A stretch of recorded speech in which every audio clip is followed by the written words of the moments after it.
In a world filled with information, where do you turn to get straight talk about retirement, investments, and your money? Lock it in to the longest running financial talk show in Arkansas, and let us help you build the bridge between information and application. Real financial change begins right here, and it starts with you. It's showtime! Good morning, everybody. On today's Get Ready for the Future show, rethinking estate planning. Millions of Americans are doing that in light of COVID-19. We got an estate planning attorney joining us to talk about the ins and outs and how it fits. This is the Get Ready for the Future show. Welcome into the Get Ready for the Future show. My name is Scott Inman, along with Janet Walker and Chad Roller, as we continue to social distance, and there's still no John Shrewsbury. I know he was on last week, but I can't remember the last time he and I were on the show together. Well, he'll be on again soon. We're doing this. It is a little bit weird, especially for me and John, because we've always been on the show together unless one of us was on vacation. And today he's in the office. He's going to join you, Scott, for Fastest Four. But what we're doing is every other week, John and I are here, and then every other week it's either Janet and another advisor or John and another advisor. So between your travel and a little bit of travel for him and just the rotation that we're doing to honor this distancing that we need to do in our studio, it's been a little bit weird, but we're making it work. Skype is a good thing, you know. We're testing our bench strength, right, Yeah, Chad? that's right. We're bringing in the bench strength. Coming out of the bullpen. Yes, you're used to that, right? That's right. Closer Chad Roller. Yeah. I like the sound of that. Speaking of baseball, so we're in 2 weeks into the mask mandate, and that's a large reason that we're doing our social distancing. I walked in today with one of my, I don't know if you can see this on our live stream, but I walked in today with the new mask that my mom got me. What do you think of that? It's a St. Louis Cardinal mask for those listening on radio. I think that my pastor wouldn't like it very much. Yeah, our marketing director, Sean Shrewsbury, did not like it very much either, I'm sure. He's a big Cubs fan. Yeah, but yeah. My mother found 3 of those, and there's one that's blue, and the day that she gave them to me, she said, well, wear the blue and it works with your outfit. I said, now listen, we're going to have a discussion about this because I will wear the masks as long as I need to wear the masks, but I don't want to get into wearing the masks. It's not fashion for me. No. It's not something I want to enjoy. I know a lot of people do, and I'm not faulting anybody for doing that, but I want this thing to be over sometime. Yeah, we are, as we have said on here for many, many weeks now, we're ready for normal. Yes. Yeah. Well, today we're going to talk about maybe something that we've talked about before. However, I think it has kind of some new legs in light of COVID-19. A lot of people are rethinking estate planning. Recent events have certainly caused a lot of folks to do that, to evaluate where they are and think about, how fragile life is, quite frankly, and what happens if you don't come home or what happens at the end of our lives. Listen to this to back that comment up. The online estate planning platform Trust and Will saw at least a 100% increase in business in March amid the COVID-19 pandemic. And that was March. That was the beginning. I think things have only probably accelerated since then. But when you think about just taking stock of where you are, and certainly we've had more time to do that when we went through the shutdown. There was a lot of time to ponder those things and get things in order. But I do think the constant barrage of negative news and the reality of the pandemic has certainly caused people to shift their priorities into thinking about things like estate planning. I don't know about you guys, but I feel like like most people, I need a catalyst to cause me to do something. And for us, we knew that we needed to do our estate planning. The catalyst for us was my husband and I were going to take a trip to Israel several years ago, and our children were very young at the time, and they were not going with us. And you do the whole thing of, what if the plane crashes? What if something happens, while we're over there and all of that? So that was our catalyst to get our estate planning done, and we took care of it. The funny thing is, though, we could have had it done years before that. It was just, you need something that says, okay, you know what, now's the time. And so as we have talked about, there are things that COVID has given us, and there are things that it has taken away. I think we can look at this as a gift of the opportunity for you to go, maybe it's time, maybe this is my why, my catalyst to get this done and to take care of that estate planning. Yeah, and it's good to slow down and think about those things. And two, we're not guaranteed tomorrow. That's right. None of us are.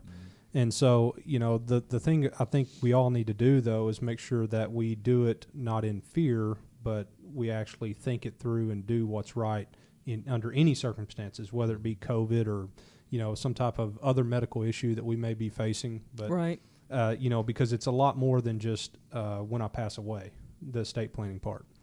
I have become very fond of saying in a client meeting room when we are first meeting with clients and telling them about the income planning that we do at GenWealth and in retirement, that if you can tell me your date of death, we can build a pretty darn good retirement income plan. Nobody knows that, though, and of course we get a good laugh out of it, but it does bring up the decision point for a lot of folks to prepare for it even if it doesn't happen when you think it's going to happen, or not prepare for it and have it happen. Now think about the decision point there, and certainly you want to be prepared, and that's what planning is all about on our side of things. And we should point out right away too that we don't have estate planning attorneys on our team at GenWealth. We don't do the estate planning ourselves, but that's why we're bringing in one of the experts in that field today.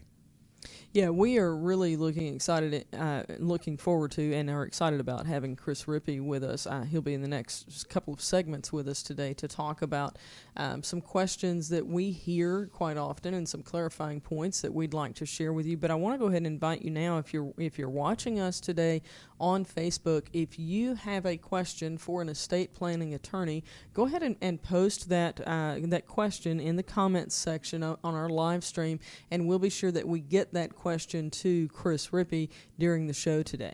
And I think it's important also to note that, this is something that we're taking out of time to talk about. And it's not exactly what we do on a day-to-day basis, but it's something that we talk about to our clients on a day-to-day basis. And, I think, Janet, for you've got a lot more experience in this, and you've unfortunately lost clients and have seen the other side of it. And so, you have basically taught us and instructed us that this is very important. And I think that experience to share with them is huge. And knowing why we bring this estate planning to the forefront when it's not exactly what we do. Yeah, it's not at all what we do. And guys, I'll share a story that this just happened yesterday. So when we were preparing for the show, this wasn't even, something I could have talked about. But I had a meeting with a couple. I've been meeting with them, working with them for over a decade, and they've already introduced me to their son, who will be handling everything, towards the end for them. And what I noticed was their health has changed tremendously since I saw them last time, and it's not in a good way. And I talked with them yesterday about a lot of things that we need to shore up, and got permission, even though we already have it in writing. I got another verbal permission to call their son and talk through all these things. I was on the phone with their son for like 40 minutes after the appointment to just talk about, let's be sure you need to go and get the trust documents that your parents did a decade ago, and you need to be sure that you understand those things. And we talked about, whether or not they have a power of attorney beyond for each other. Does the adult son have one? Because many times when a power of attorney is set up initially, it's just the spouses. But as you age, a lot of times you're going to want an adult child to also have that authority. And so we talked through a lot of those things, and I encouraged him to just review what they already have. And what I told Troy in doing that, because he's great, he's fabulous in all of our appointments, but there are things that, you just have to be here a long time to be able to see. And it was the first time he had really seen that. And what I told him is, look, I know there are a lot of advisors who would say that was a waste of time. We're not making a dime off that. As far as we're not making a dime off that, that's true.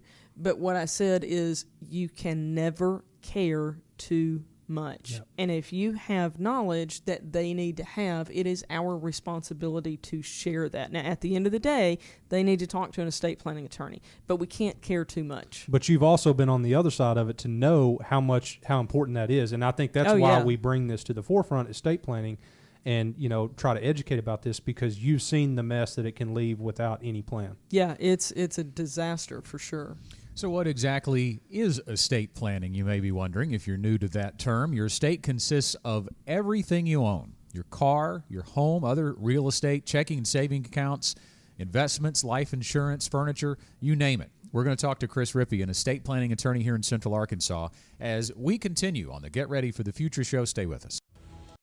At GenWealth, one of our standards is we believe in balance, and it's really a twofold standard. For our team, we believe that you've got to work and you've got to do things the right way, but you also have to have some time off, and you can't do your job if your job is all you do. For our clients, we believe in balance because their investment portfolios need to take as much risk as they need to achieve their goals, but not so much risk that they lose everything that they've got. Balance is incredibly important in both our team and for our clients. There's always been power in standing up for what you believe in, challenging the status quo, and never accepting the ordinary. What about the rest of your life? Will you settle? Or will your retirement be more? More fun, more family than finances, more than just investments. Connect with us at GenWealth and harness the power of more.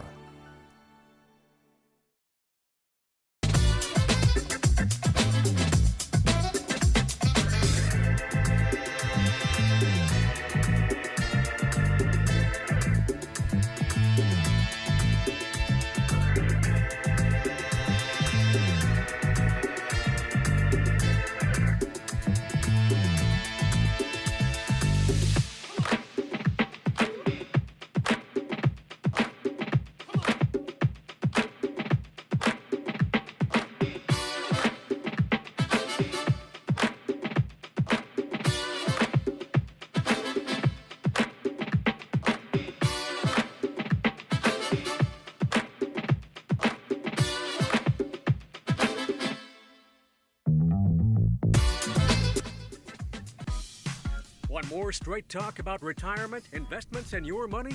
Listen to our podcast on iTunes, Stitcher, or wherever you listen to podcasts. Now back to the Get Ready for the Future show. All right, if you are ready to begin the process of creating a retirement income plan for you and your spouse, if you're getting close to retirement and thinking, well, how exactly is this all going to work? GenWealth Advisors are ready to help. You can call 501-653-7355. Again, the number is 501-653-7355. We have advisors in offices in West Little Rock, Hot Springs, Bryant, El Dorado, Conway, where Chad Roller is, who is no longer there. We replaced him. We'll get to that in just a minute. And also in Bossier City, Louisiana. So you may have noticed if you're watching on live stream that Chad has been replaced. Chris Rippey, an estate planning attorney in Central Arkansas, in the chair now. And somebody forgot to tell you that we don't have to wear ties. I don't know. Yes. Janet was making that joke beforehand. Yeah, he walked in. I was like, dude, where'd the tie come from, man? That's right. That's our fault for not telling you, right? That's right. He didn't know. So, hey, well, thank you for joining us today, first of all, to talk about this subject. And I think a good jumping off point would be, I mentioned that online estate planning platform, Trust and Will, reporting a 100% increase in business in March amid this pandemic.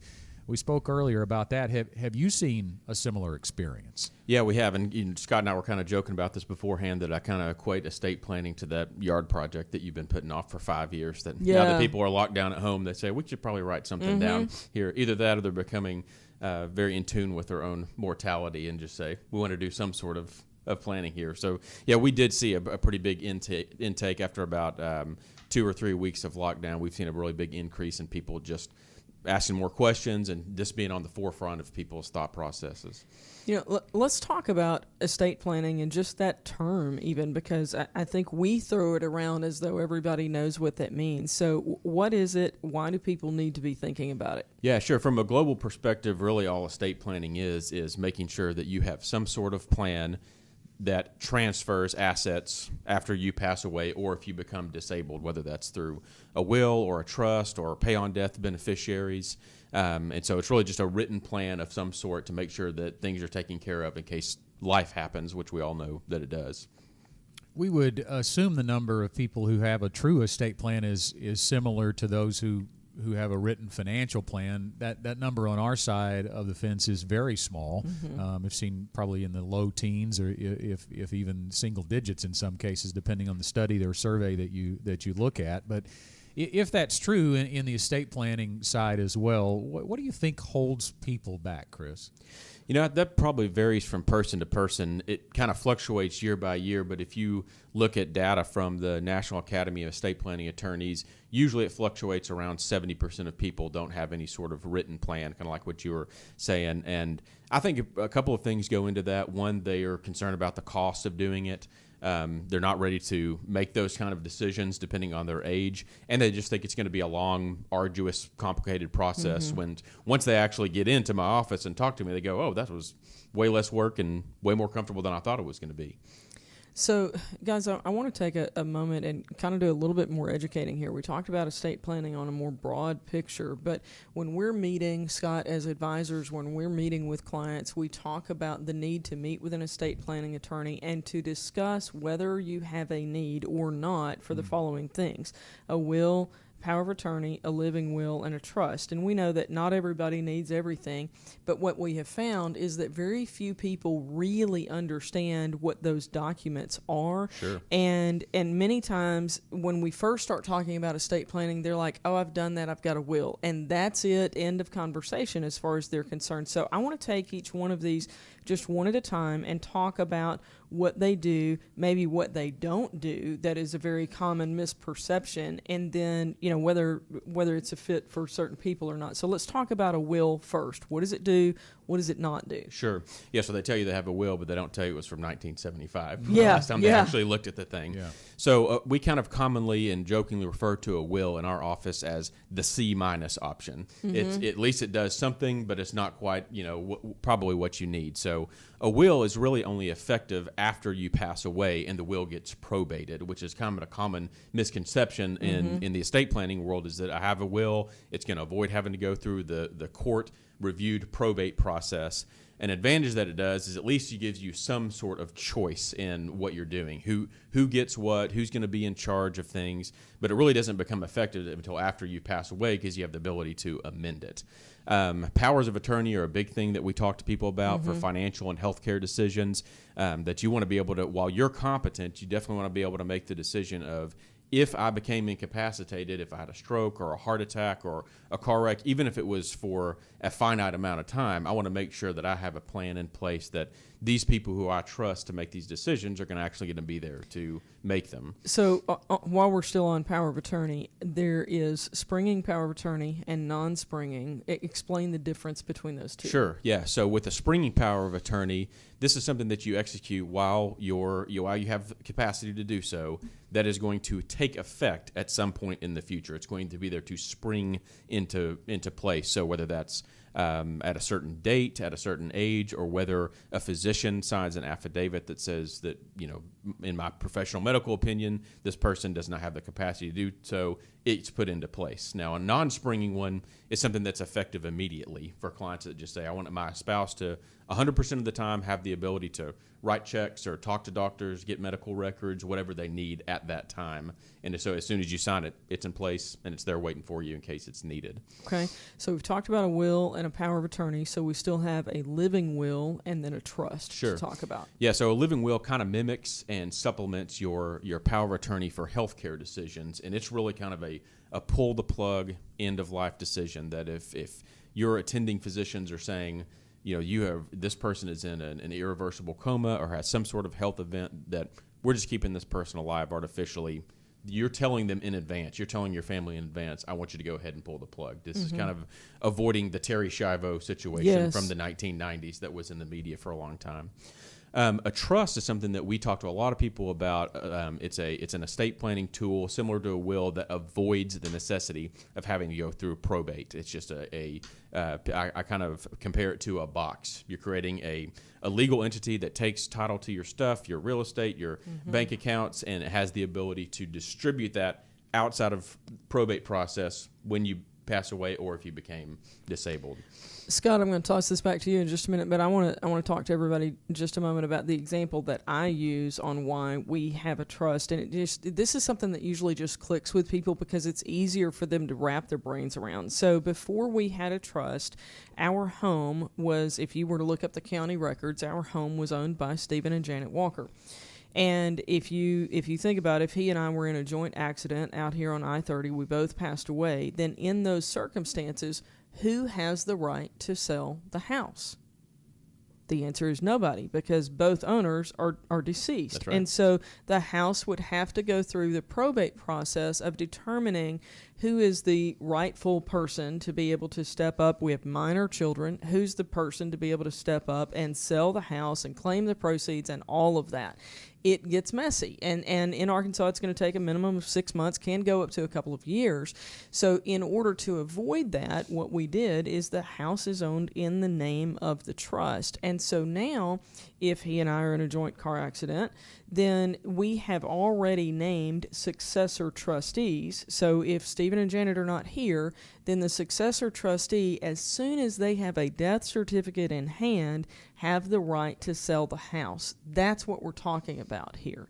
And avoiding probate, we're going to talk about cost and everything on this later, but avoiding probate, I can tell you now, is going to be way less expensive than the cost of getting an estate plan in order. And that's just one example on the house. So if you think about if there's still a mortgage payment, I mean, we've seen, I had young siblings who lost their home, their mom's home when mom passed away, and they, in their 20s, couldn't take on that house payment while they waited to go through probate. Right. Go ahead. I've seen homes foreclosed all the time in the probate process because there's just not enough cash to pay the mortgage payments. I compare it to kind of like a company. I mean, if we woke up tomorrow and the CEO of Walmart had passed away, Walmart's not going to stop. It's not going to not exist anymore. They have a succession plan that maybe the CFO takes over for a little bit. And it's the same thing with the trust on clearly a much smaller level, that you've got somebody in place that the next day can just step in and take care of all of that. Absolutely. That's kind of, as I was listening to you both talk, the way I was kind of equating it is that life goes on even after yours is over. And that's really the planning process that you have to go through. I know, Chris, there are different kinds of trusts too, and we don't want to get too in the weeds on this, but can you kind of give us a broad overview of that? Yeah, sure. So from a conceptual standpoint, most trusts fall into one or two different categories. You either have a revocable trust or an irrevocable trust. And I would say probably 8 to 9 out of 10 trusts that I write are revocable trusts. And these are the kind of trusts that we're just setting up to make sure that if you passed away, if you became disabled, we have a succession plan. But from your day-to-day financial life, whether you're investing money in the market, if you're buying real estate, if you're going out to eat, nothing changes about your financial life. You still have 100% control and access to every dollar that you put into the trust. That's not true with an irrevocable trust. So I'm a big fan of those with the right client in the right situation. But really that is more for an asset protection plan of somebody who is either in a high litigious occupation, a physician, a dentist, an attorney, somebody like that, or somebody who's elderly and we're trying to shift assets out of their name to potentially qualify for Medicaid if they had to got ill and had to go into a nursing home. And frankly, I'll just go ahead and address that. A lot of people have what I believe to be, as far as our client base, what I believe to have to be an unreasonable fear of, the nursing home's going to take everything. In most cases, our clients are not going to ever qualify for Medicaid because they're not going to spend down to that $2,000 level. And so what the vast majority of our clients have is a revocable trust, because the purpose is not to shelter from the nursing home and to be able to get on Medicaid. The purpose is instead to avoid probate. Again, your situation as a listener is whatever that is, and you need to talk to an estate planning attorney, but for most of our clients, the purpose is to avoid probate. Well, and Chris and I were talking about this before the show too, Janet. This highlights the need for an overall financial plan, because it's really a long-term care problem that you're addressing here. And certainly this show is not about long-term care, and we can talk about that at another time. But when you have ways to address or have solutions for a long-term care need in place and an income plan in place, and they work hand in hand, you can avoid spending down your assets. Your assets will last you the rest of your life. We're talking with Chris Rippey. He is an estate planning attorney in Central Arkansas, and we're coming up against a break, but Chris is going to stick around and join us for another segment. We're going to talk a little bit on the other side of the break about assumptions that we hear a lot as advisors as to, well, those estate planning things are not for me. So we'll ask him about that when we come back. The Get Ready for the Future show continues, talking about estate planning. We're back in a moment. The beauty of a potter's work is that each item is unique. No piece is the same. That's what makes it art. At Gen Wealth, we believe your financial plan should be unique to you. Through our process, your money is carefully shaped around your goals and dreams. Your future, artfully crafted. Call us today or visit our website and connect with us. Gen Wealth Financial Advisors. At Gen Wealth, one of our standards is that we have a unified purpose. Now there's an internal aspect to that, and then there's an external aspect. All of us internally on the Gen Wealth team are working toward one purpose, but that purpose is to work with you, our clients, in whatever need you may have. John F. Kennedy said, efforts and courage are not enough without purpose and direction. I believe that one of the reasons many people have trouble getting up and going to work on a Monday morning is that they don't have purpose and direction in what they're doing. But we do, every day, every week, and that's your purpose. Whatever it is that you want to do in retirement, we're here to help you meet that purpose, which means you and the Gen Wealth team all together have a unified purpose.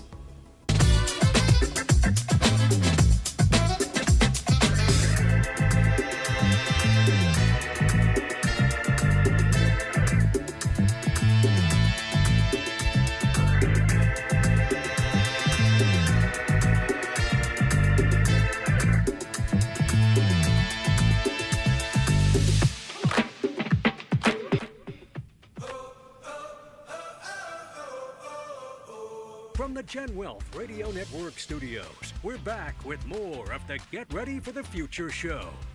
Live streaming on Facebook and on YouTube every Wednesday morning at 11:30, and of course on radio all across Central Arkansas.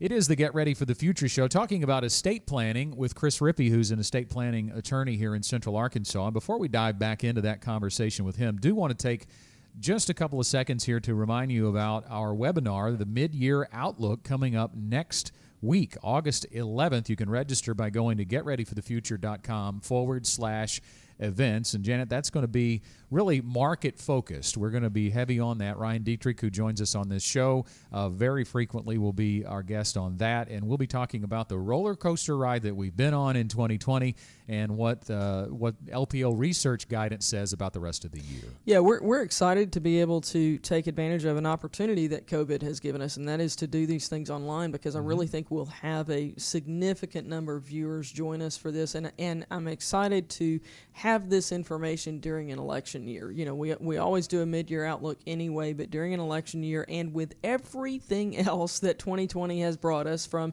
coronavirus to murder hornets and all the other stuff that we've talked about on the show, it's important to have a foundation of knowledge. What do I need to know that's relative for me as an investor about what the markets are doing right now? So just plan to join us next Tuesday evening, and all you have to do to register for that is go to getreadyforthefuture.com/events, and you can get registered right there. It's pretty quick and easy. Here's a quick little nugget about you mentioned the election. LPL research tells us that it actually started, I believe, Monday. So August the 3rd was the window. 90 days prior to an election, if you take that point to point in the market, if it is up for those 90 days, the incumbent always wins. And if it's down in those 90 days, the incumbent always loses. Isn't that very interesting? That doesn't mean it's going to happen this time. Yeah, there could be a once-in-a-lifetime, That's but for let's sure. see. Yeah, so anything, I guarantee you that we're all looking at that going, I wonder if it's going to happen again. Yeah. All right, so let's dive back in with Chris. And we mentioned before the break, Chris, we hear as advisors a lot that kind of the assumption about estate planning, and particularly trust, maybe not a will, but particularly going into the trust, drawing trust documents up, is that that's only for rich people and billionaires, or at least millionaires. And I would even throw in age there, too. Yeah. If we're meeting with people in their 40s and 50s, they think that's for people who are about to die, as if we know, again, when our date of death is going to be. Do you encounter that, and can you talk a little bit about why that may be untrue? Yeah, sure. All the time I get that question of how old should I be, or what should my total net worth be before I really do planning, especially trust-based planning. And I kind of always answer it the same way, that one, you have no idea when your time is up. And I've done planning for people that are my age in their mid to late 30s that have passed away under sad circumstances, and people who my oldest client ever actually died 3 weeks ago, and she was 107. So you never know when you're going to pass away. Yeah. And from a net worth perspective, or a value of what your estate is worth, I don't really think there's an answer to that question. In our office, we kind of talk about passing on your legacy, and whether your legacy is $5,000, $5 million. We just want to make sure that we're doing it efficiently and effectively for whoever the client actually is. Make sure that the values that they had during their lifetime are passed through their estate plan. Let's talk a little bit about the roles that life insurance and maybe long-term care play in estate planning. Yeah, Scott and I were having a great conversation before we went on air with this. Life insurance, in the estate planning world, the general public kind of didn't put much thought into it, but it is not uncommon. In fact, I'm working with a couple in Maumelle right now for them to come up with an idea in their estate plan, and it ends up in an unequal distribution of assets. So if we have a family business that's going to one child and then cash and real estate's going to another child, you put it on paper and you're going, well, we've kind of benefited one child over the other. Right. Because the business is accumulating, but we're retired and our money is depleting here. And so a lot of times we'll combine a $50,000, $250,000 life insurance policy to make up for that difference. And long-term care is another really good thing that we talk to people about, that there kind of seems to be this misunderstanding out there that it's always cost prohibitive. We can never do it, and I'm going to pay on this for 30 years, and then I'm never going to use it. And as you guys know as advisors, there's so many different types of ways you can combine with annuities and life insurance and stuff like that, that if at least we had a little bit of a cushion there, if something happened to you and you went into a nursing home or an assisted living, it gives us some time to do some more advanced planning if that day actually came. We talk a lot on our show here about the process when a client comes in for the first time, what that appointment is like. If we could draw back the curtain. You mentioned when you first came on that's kind of a drawback to people undergoing the process. They think about how cumbersome it could be and how long it could take. Kind of give them a feel for what that first appointment with you or consultation would be like. Sure. Yeah. When people come in our office, one of the very first questions they have on the phone with my office manager is, what do I need to bring? And we always answer, nothing. Just you. Mm-hmm. I want you to come in and I want to learn about you. I want your marriage, your kids, your grandkids, your occupation. To me, the asset levels that you have are almost irrelevant unless you're extremely wealthy, because we're going to help you pass it down efficiently, no matter how much money that you actually have. But what we're doing in our consultation process is we're trying to issue spot.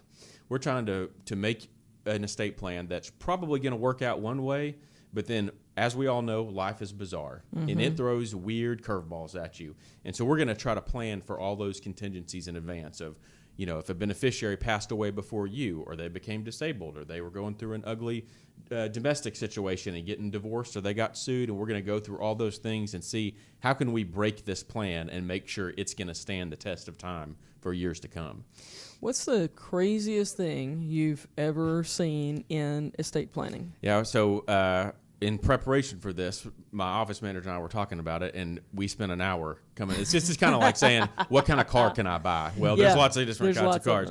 The thing that probably made me the most sad and frustrated me the most, going, your dad would kill you if he knew what was happening right now, is about 2 years ago, we were involved in some litigation in South Arkansas where the kids were fighting with stepmom literally over dad's dead body one day after he passed away. We're trying to plan a funeral at 1 o'clock, and we're in court at 9 o'clock in the morning fighting over what we're going to actually do with this poor man's body. Where the body's going to go. That's probably the thing that frustrated me the most and made me the most sad to be involved in. And you think about the division that causes among the survivors, and they're probably going to be, none of us know our date of death, but they're probably going to be here for a while, and they got to deal with each other for however long, and they're having that debate on the day of, when if dad had made his wishes clear in writing, then it would have been a non-issue. That's true. We're watching lifelong relationships deteriorate right in front of our eyes in a courtroom. Yeah.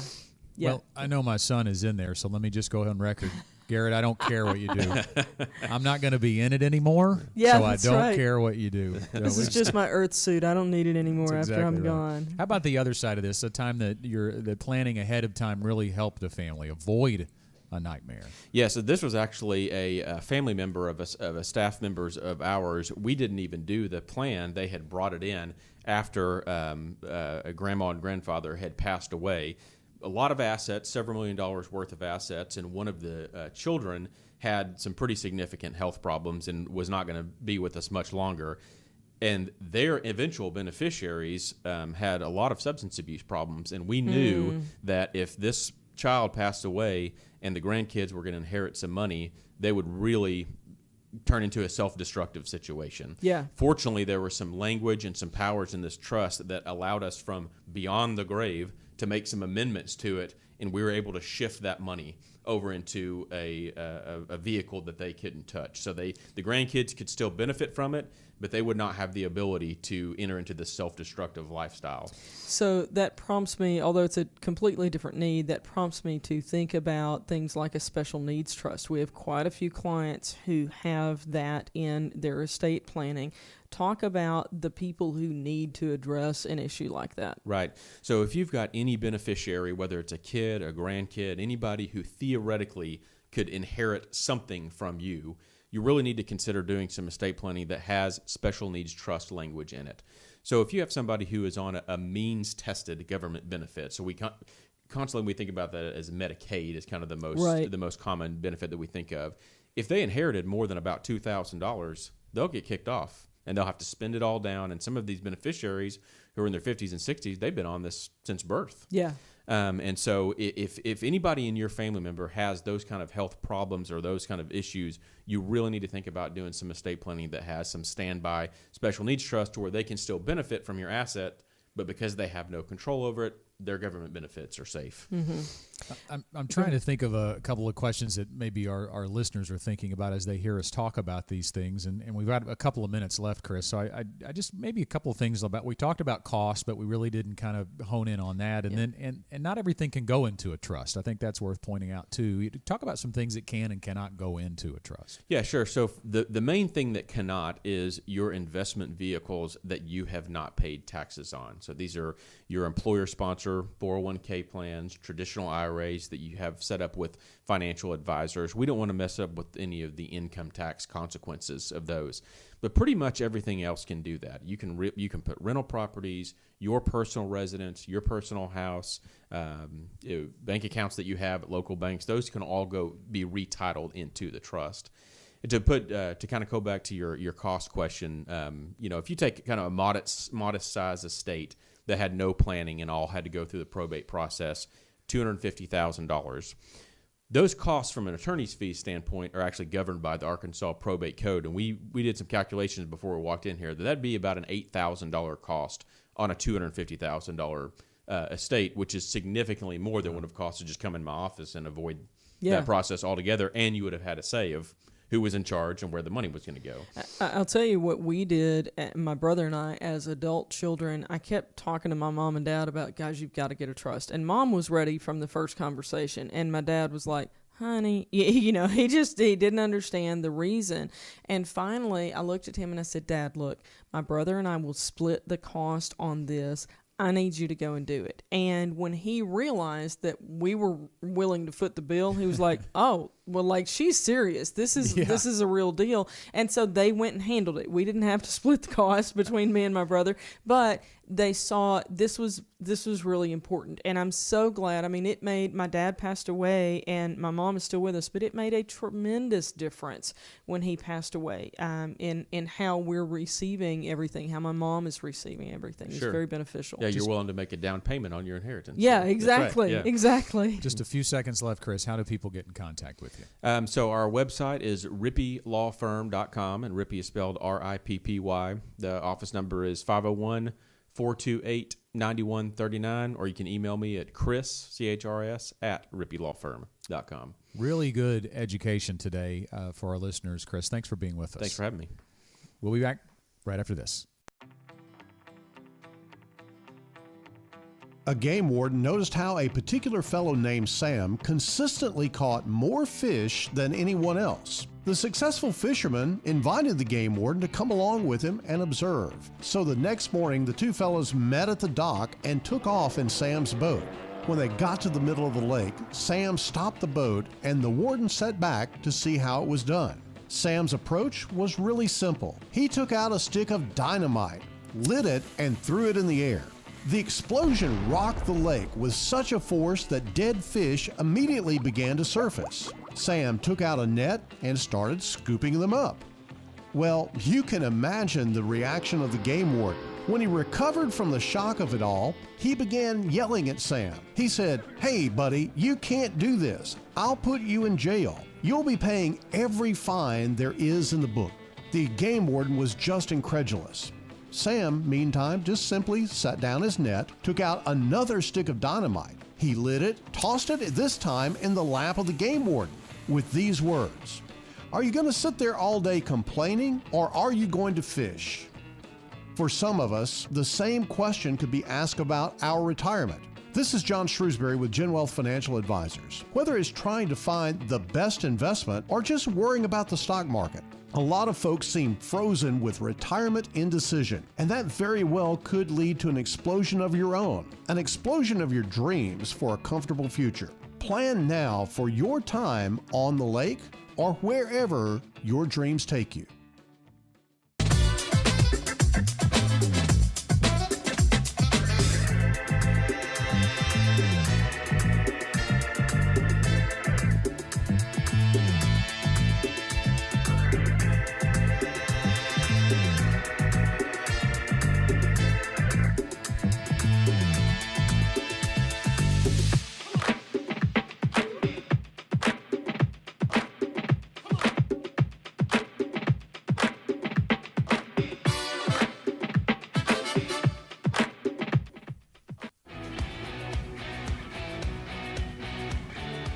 There are a ton of financial resources on GetReadyForTheFuture.com. No? Well, bookmark that page for later, because the Get Ready for the Future show is back. Our thanks once again to estate planning attorney Chris Rippey for joining us for a couple of segments in today's Get Ready for the Future show. And if you missed any of today's program, you can always go back and listen to the podcast version of the Get Ready for the Future show. Chad Roller slides back into his seat after it has been sanitized, I'm sure, the mic and That's right. the headphones, as we continue our social distancing as we kind of wrap up the show today. You know, I want to just kind of ask you guys generally what stood out to you in hearing the conversation with Chris. I'll start and then kind of go back to you. But I think going back to that long-term care discussion, you know, I do think, and he says he deals with and does initiate the process of a transfer of assets, getting them out of someone's name to basically ensure that you have $2,000 or less in assets, and Medicaid will take care of you if you want to go into, or if you have to go into, I should say, a long-term care facility. I think the first thing that comes to mind there is, do you want Medicaid supporting you? Yeah. And you want to be able to have no say whatsoever in your care. How we would say that needs to be encompassed into your overall financial plan. You know, I think about it, Janet, a lot of people who come into us, they have a disconnect between their assets and their guaranteed income sources like Social Security. Maybe there's a pension, maybe there's an annuity. And that pile of money on the side is really kind of a just in case. Yeah. And so they see it as, I'm going to have to use all of that if I go into a long-term care facility. When in what we do is build a monthly income stream out of all pieces of your finances. And if that, let's say, is $9,000 a month, let's say, and there's two of you, and one person needs to go to the nursing home and is going to require $7,000 of that, there's going to be a lot of stress on that income plan. Yeah. But if you want to leverage or can leverage an insurance company in that place to pay a premium so that they provide you the difference, you don't necessarily need the full cost of care. You just need to be able to provide enough to make up the difference so that your income plan continues to work. Yeah, and I think, you know, and for most of our clients, what we see is that they're not really going to need to protect their assets from the nursing home. They need to plan for their assets or an insurance policy to pay for their care in a nursing home. Because I'm just going to tell you right now, you don't want to be in a Medicaid bed. And I know that they say there's not a difference, but there's a difference in the level of care that you're going to receive. So for the vast majority of our clients, they're not going that direction. It boils down to two things: protection and control. Yeah. And throughout life, you know, we do a lot of things for protection and control. And whether you're talking about your income plan, about protecting your income, you know, you're controlling your income, how much you're able to take. When you get down to the long-term care discussion and you start talking about, hey, I'm going to have to need assistance. I cannot live by myself any longer. You want protection and control. Yeah. And so figuring out a way to pay for that needs to come in part of the planning. And you can do that. And so basically you're just adding a new expense in your retirement. And that's going to come, and it may last for a year, it may last for 2 years, it may last for 3 years. You don't know. But you don't have to pay the whole bill. Yeah. And you can still have that protection and control. I think the main thing for you to understand as a listener to the Get Ready for the Future show is just need to get some information. You need to understand, what are your choices? What are your options? Because a lot of people come in thinking they need to protect from the nursing home, when in reality they really need to protect from probate, and they need to have an income plan or an insurance policy to cover the nursing home concerns, and frankly to help you stay at home as long as you can. Yes. So that's normally what we see. The other thing that I'll circle back to on one of the tremendous advantages of estate planning, and this is a story that I saw very close and personal to my life. There were some family friends of mine. This couple was old enough to be my parents, but when you know people really well, they're the really kind of the last ones to listen to your advice. And I kept telling them, guys, you got to do your estate plan. You've got to do this. He had cancer. It was a known fact that he was going to pass away before too long. And I kept talking with them over and over again, you've got to do this. And they just kind of kept putting me off. Within a week before he passed away, they got their estate plan finalized. They just went, okay, this is real. We've got to handle this. He had some land in his family since the time that dirt was worthless, and these days dirt is not worthless. And so there was a tremendous appreciation in value, $300,000 in appreciation in value on that land that was owned. And because of the way the estate plan was set up, the family did not have to pay capital gains on that land. When you think about long-term capital gains at 15%, that is a $45,000 tax bill that if they had delayed one more week, that family would have paid $45,000. That's just on one piece of what the estate plan did for them. That's very quantifiable. Obviously, it covered a lot of other areas that needed to be dealt with, but I can tell you, you're going to spend, in the vast majority of cases, you're going to spend way less getting your estate in order before you pass away than your heirs will spend getting it in order after you pass away. And another thing, Janet, is when you go to probate, that's public. Oh, yeah. Yeah, that was one of the catalysts for my dad, because he had, as a farmer, you always want to know kind of what's going on around you, like who owns what, and this was in a time when you couldn't find it all online and everything, and it would list everything, and so he would read it, and I was like, Daddy, one day your name's going to be in there. We need to go see the attorney. But, we laugh about that, but how many times do clients have a hard time even talking to us in a closed room, knowing that the information is not going to get out, right? Talking about what they have, much less knowing that, hey, when I pass away, my heirs are going to have to basically go to a judge, and he's going to, and this is all going to be public knowledge. Yeah. I mean, here's the reality. Do you guys know anybody born in the 1800s who's still around? Quick answer. Nope. You know what? You're not going to be here forever. Get your plan taken care of, because that stuff's got to go somewhere, and it's going to cost something either now or later. So if you care about the people who are inheriting it, get it done.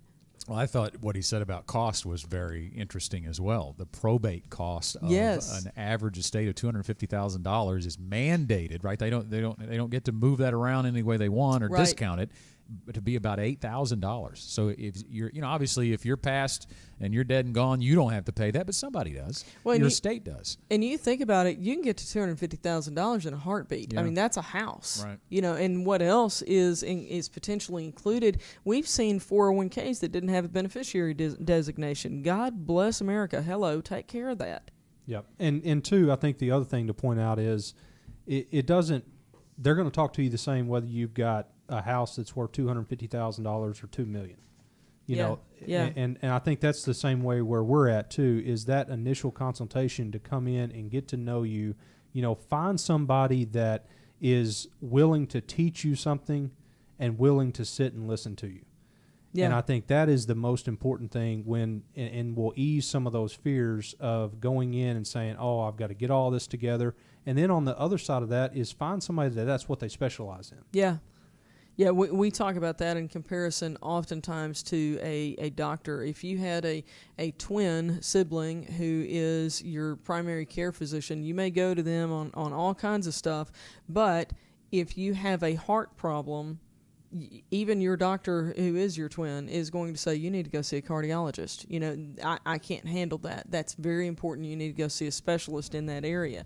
The same is true with estate planning. You don't need to see a divorce attorney. You don't need to see a car wreck attorney. You don't need to see, you know, all these other types of attorneys. There are reasons that they have areas of expertise. Estate planning is very specialized, just like a cardiologist is for the medical world. And I can't highlight enough that it's just a part of your overall financial plan. Building it together, working with a financial advisor, and then going to see an estate planning attorney is part of the process of building your overall financial plan. And don't let the future just happen to you. Hope is not a plan. Step through that. You know, people see, I think, the value of a financial advisor is how much can I make. Sometimes it's how much can I save. Yeah. And that goes hand in hand, quite frankly, with your overall plan. And you can do that. You can build your overall financial plan. You can begin the process by just reaching out to us, either by calling us at 501-653-7355, just in under the bell. The bell means it's time for final thoughts. 501-653-7355, or email us at info@getreadyforthefuture.com, and that first initial appointment is always complimentary. Well, my final thought is that estate planning is not just for rich people, and it's not just for old people. I think that you have to know for sure your need for estate planning on any level, or if you need a trust, you really need to have that consultation for sure. And I'm going to echo that about it's not just for rich people, and let you know that the estate planning attorneys with whom we work, really in different locations and everything, they all work the same way in that initial appointment is complimentary, just like it is for us at GenWealth. And then at the end of that initial appointment, you're going to know, if you want to proceed, you're going to know what that cost will be for you, so they can share that information. So just set that aside. If cost is a concern, you've got to take care of your heirs. You've got to do this the right way. So just go have that initial meeting, because there's not going to be a cost entailed in that. Yeah, and I think my final thought is protection and control. We seek protection and control each and every day, and I think this is what you're doing when you're protecting your family, you're controlling what you want to happen, and it's the only way to do that's through a plan. You know, I think that's interesting, because this virus has taught us we don't have a lot of protection and control. So wouldn't you want to exercise it where you have the opportunity to? Right. Yeah, absolutely. All right, 501-653-7355 again to connect with a GenWealth advisor. You can also email us, info@getreadyforthefuture.com. And don't forget about our mid-year outlook. We're going to be talking markets on August 11th, and I don't have the board in front of me. Do you know the time, Janet? 7 p.m. 7 p.m. Thanks, Chad. I asked Janet, but thanks, Chad. He beat me to it. You can register by going. It's free to attend the webinar. You can register by going to getreadyforthefuture.com/events. That's all the time we have for today's Get Ready for the Future show. Thanks for listening and watching. We'll see you next week. The GenWealth financial team is available to you 24/7 at info@getreadyforthefuture.com, or call our offices at 501-653-7355. You should personally consult a financial advisor before making any investment, and no strategy can assure success. GenWealth Financial Advisors is an Arkansas-registered investment advisor with securities offered through LPL Financial, member FINRA SIPC.